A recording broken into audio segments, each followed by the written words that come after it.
Halo teman-teman, pada video pembelajaran kali ini kita akan membahas tentang prinsip memori. Sebelumnya, perkenalkan nama saya Cindy Fitnofis Tumorang dengan NIM 20110211024 dari Prodi Teknologi Pendidikan Universitas Pendidikan Ganesha. Sebelumnya, kita harus tahu apa itu memori. Memori merupakan alat di mana kita menggambarkan pengalaman masa lalu kita untuk menggunakan informasi tersebut di masa sekarang. Sedangkan prinsip memori atau ingatan menjadi perhatian penting dalam mendesain pesan. Hal ini berkaitan dengan karakteristik pesan yang dapat diterima secara visual dan audio. Ada beberapa prinsip-prinsip yang terkandung di dalam prinsip memori ini. Yang pertama, melibatkan dua modalitas lebih baik daripada satu modalitas. Yang kedua, belajar akan lebih banyak terjadi di mana informasi yang diterima menggunakan dua modalitas. Yang ketiga, pesan konkret lebih mudah diasosiasikan dan diingat. Yang keempat, untuk pembelajar pemula dimulai dengan menyajikan pesan-pesan konkret. Yang kelima, keterampilan psikomotor dan belajar hafalan lebih mudah diingat melalui praktik daripada penjelasan verbal. Yang keenam, materi baru memerlukan waktu dan pengulangan. Yang ketujuh, transfer pengetahuan dalam situasi nyata meningkatkan daya ingat.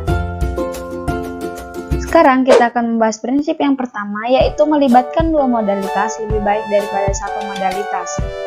Pesan yang disajikan tidak hanya bisa dilihat oleh indera penglihatan, tetapi juga oleh indera pendengaran. Teks tercetak dan gambar merupakan media visual, sedangkan ucapan, suara, dan musik merupakan media audio. Dalam mendesain pesan, kedua jenis media tersebut digunakan agar dapat memberdayakan dua modalitas, yaitu visual dan audio, dalam memahami pesan. Prinsip yang kedua yaitu belajar akan lebih banyak terjadi di mana informasi yang diterima menggunakan dua modalitas. Penggunaan dua modalitas tidak hanya berupa penglihatan dan pendengaran, tapi juga berupa penglihatan dan sentuhan atau gerak. Penggunaan lebih dari satu modalitas juga sebagai upaya untuk mengakomodasi gaya belajar pembelajar. Karena ada pembelajar yang memiliki gaya belajar dengan melihat dulu kemudian baru mempraktikkannya.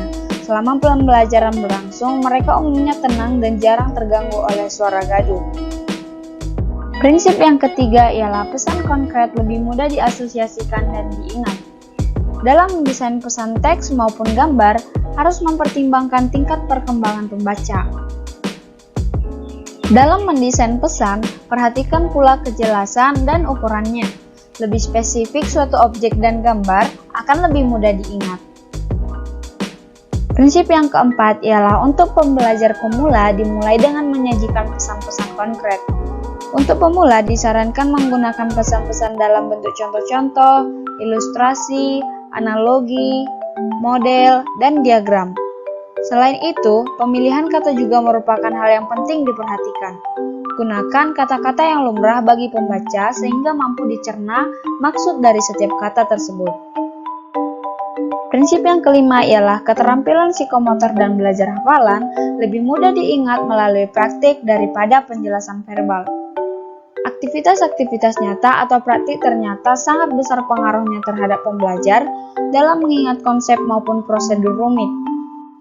Hal ini dapat dicontohkan seperti belajar mengaktifkan komputer. Langkah-langkah tersebut akan lebih mudah diingat dan bertahan lama di memori kita apabila dipraktikkan.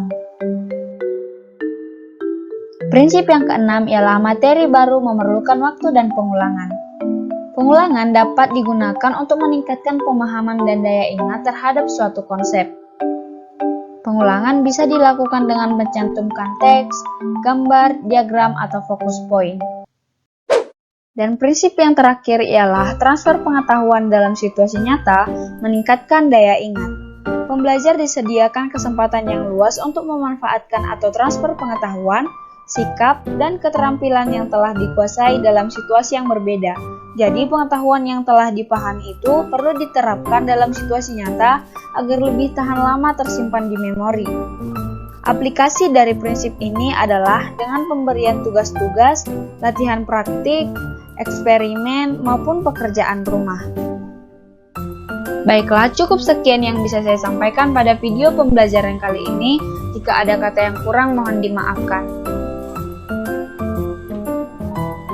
Sekian dan terima kasih.